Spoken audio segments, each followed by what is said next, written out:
नमस्ते मित्रांनो, संशोधन मार्गदर्शन मालिकेत आपलं सर्वांचं हार्दिक स्वागत.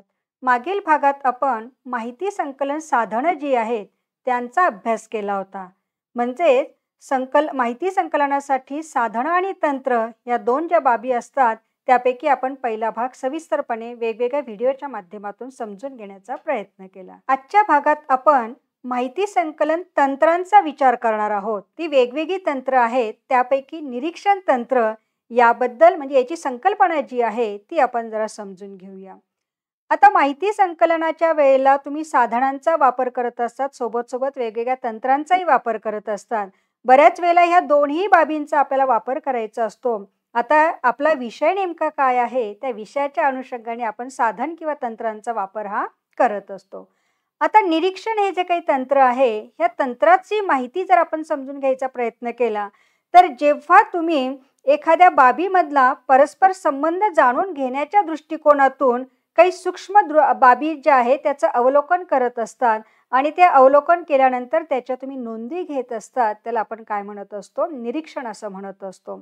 शिवाय एखाद्या बाबत असेल किंवा एखाद्या गोष्टीबाबत असेल किंवा एखाद्या वास्तवाबाबत असेल, त्याच्यामध्ये नेमका संबंध काय आहे किंवा कार्यकारण भाव नेमका काय आहे, या वेळेला तुम्ही त्या घटनांचं काय करत असतात, काळजीपूर्वक तुम्ही नोंदी घेत असतात. तर त्या केलेल्या नोंदी किंवा ते केलेलं अवलोकन म्हणजे काय आहे, निरीक्षण तंत्र आहे असं आपण त्याला म्हणत असतो. शिवाय काही वर्तन बाबी ज्या आहेत त्या वर्तनाची माहिती जर तुम्ही घेत असाल किंवा आता बघा, समजा विद्यार्थ्यांच्या संदर्भात तुम्ही जर संशोधन कार्य करत असाल की त्यांच्या शाळेतील नियमितपणा असेल किंवा त्यांचं एकूणच वर्तणूक वगैरे जे आहे याचं जर तुम्ही काही निरीक्षण करत असाल तर तो विद्यार्थी रोज शाळेमध्ये येत असताना कशा पद्धतीची त्याची वर्तणूक असते, मित्रांसोबत असेल तर कशा पद्धतीचं वर्तणूक असते, शिक्षकांसोबत त्याचं वर्तणूक कसं असेल. म्हणजे काय की समजा तुम्ही एखाद्या व्यक्तीचं असेल, विद्यार्थ्याचं असेल, जर वर्तनाचं निरीक्षण करणार असाल किंवा त्याच्या अनुषंगाने जर संशोधन कार्य करणार असाल तर त्या बाबी ज्या आहेत त्याच्या तुम्ही नोंदी घेत असतात. त्या नोंदी करणं किंवा त्याचं अवलोकन करणं म्हणजे सुद्धा काय म्हणतो आपण, त्याला निरीक्षण करणं असं म्हणत असतो. मग आता निरीक्षणाची नेमकी वैशिष्ट्य काय आहेत की निरीक्षण जे आहे हे करण्यासाठी सुद्धा संशोधकाकडे तशी दृष्टी असावी लागते आहे, तेवढा सखोल त्याचा अभ्यास असणं गरजेचं आहे. नुसतं वरवर बघणं आणि निरीक्षण याच्यामध्ये फार मोठा फरक आहे. म्हणजे तुम्हाला खरोखर ज्या बाबी चाचपून बघायच्या आहेत त्याच्या खोलापर्यंत तुम्हाला शिरता आलं पाहिजे. आणि जर तुम्ही ह्या निरीक्षण तंत्राचा जर वापर करत असाल तर तशी संशोधकाची तशी दृष्टी असणं गरजेचं आहे आणि त्याच पद्धतीने सखोलतेने जाण्याचा त्याचा अभ्यास असणं गरजेचं आहे. प्रत्येक संशोधकाला निरीक्षण तंत्राचा वापर करता येतोच असं नाही. म्हणून निरीक्षण तंत्र जे आहे ते असं एक विशिष्ट प्रकारचं आहे की त्याला पद्धतशीर प्रक्रिया असते. कुठल्याही प्रकारची घाई गर्दी वगैरे त्याला चालत नाही. कुठल्या प्रकारचा वरचा टप्पा किंवा डायरेक्ट अगदी कुठेतरी उडी मारली आपण पुढचं काहीतरी केलं असं चालत नाहीये. तर ती एक सिस्टमॅटिक प्रोसेस आहे, म्हणजे त्याला टप्प्याटप्प्यानेच जावं लागतं आहे. शिवाय वस्तुनिष्ठता त्याच्यामध्ये फार महत्वाची आहे. तिथे कुठल्याही प्रकारच्या व्यक्तिनिष्ठतेचा आपल्याला वापर करता येत नाही. पारदर्शकता तुमच्या त्या निरीक्षणामध्ये असणं गरजेचं आहे. ज्या बाबी तुम्ही बघितलेल्या आहेत त्याच बाबीच्या नोंदी तुम्ही करणं गरजेचं आहे. आणि म्हणून निरीक्षण तंत्र जे आहे त्याचं महत्वाचं वैशिष्ट्य जे आहे ते म्हणजे आहे वस्तुनिष्ठता त्याच्यामध्ये असते. कारण जे दिसतं ते नोंदवणं हे अतिशय महत्वाचं असतं. निरीक्षण हे संख्यात्मकही असू शकतं किंवा गुणात्मक पद्धतीचं सुद्धा असू शकतं. म्हणजे समजा तुम्ही आता चेकलिस्टच्या माध्यमातून किंवा एखाद्या ह्या गोष्टी इथे आहेत का, उपलब्ध आहेत का, त्या पद्धतीने तुम्ही टिकमार्क करत जाणार.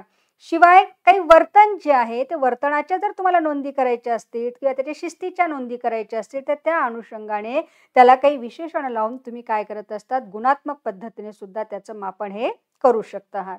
महत्वाची बाब काय आहे की निरीक्षणामध्ये अचूकता हे फार महत्वाचं आहे. म्हणजे जसं आता आपण बघतो की एखादी घटना एखाद्या व्यक्तीने बघणं, एखाद्या गटाने बघणं आणि समजा एखाद्या CCTVच्या कॅमेरामध्ये ते कॅप्चर झालेलं असेल तर व्यक्तीमध्ये ती घटना घडली कशी हे सांगण्यामध्ये वैविध्यता आढळून येते. पण जर समजा त्या कॅमेराने किंवा एखाद्या इलेक्ट्रॉनिक डिव्हाइसने जर त्याचं व्हिडिओ जर कॅप्चर केलेला असेल तर ॲज इट इज तिथे नेमकं काय घडलं होतं हे आपल्याला लक्षात येतं. म्हणजेच काय की ह्या निरीक्षण तंत्रामध्ये अचूकता असणं अतिशय महत्वाचं तंत्र आहे. आता याचे वेगवेगळे प्रकार सुद्धा आहेत. कारण निरीक्षण तंत्र जे आहे ते फक्त एकाच पद्धतीने होतं असं नाहीये. तर त्याचे वेगवेगळे प्रकार आहेत. तर कुठले प्रकार आहेत?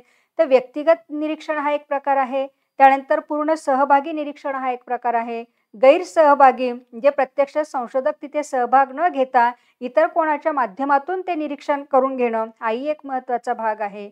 शिवाय व्यक्तिनिष्ठ आणि वस्तुनिष्ठ निरीक्षण हा एक प्रकार आहे. संरचित आणि असंरचित निरीक्षण करणं हा एक प्रकार आहे. नियंत्रित निरीक्षण हा एक प्रकार आहे आणि अनियंत्रित निरीक्षण असे निरीक्षणाचे वेगवेगळे प्रकार आहेत. मग यापैकी तुमचा विषय कसा आहे? त्या विषयाच्या अनुषंगाने एक पद्धती, 2 पद्धती किंवा मिक्स असेल किंवा यापैकी सगळ्याही पद्धतींचा बऱ्याच वेळेला उपयोग होऊ शकतो आहे, की तुमच्या विषयाच्या अनुषंगाने तुम्हाला काय करायचं असतं. यापैकी कुठल्यातरी एका पद्धतीचा वापर करून तुम्ही मात्र हे तंत्राचा अवलंब करून तुमचं संशोधन कार्य जे आहे ते पुढे नेण्यासाठी तुम्ही प्रयत्न करू शकता आहात. अशा रीतीने मित्रांनो, आता आपण निरीक्षण तंत्र संशोधनाच्या दृष्टिकोनातून कशा पद्धतीने उपयुक्त म्हणजे आहे किंवा त्याची संकल्पना नेमकी काय आहे ती आपण समजून घेण्याचा प्रयत्न केला. शिवाय त्याचे काही प्रकारही आपण समजून घेतलेले आहेत. पुढील भागात आपण या वेगवेगळे प्रकार जे आहेत त्या प्रकारांबद्दल सविस्तर माहिती घेणार आहोत. तोपर्यंत मित्रांनो, धन्यवाद.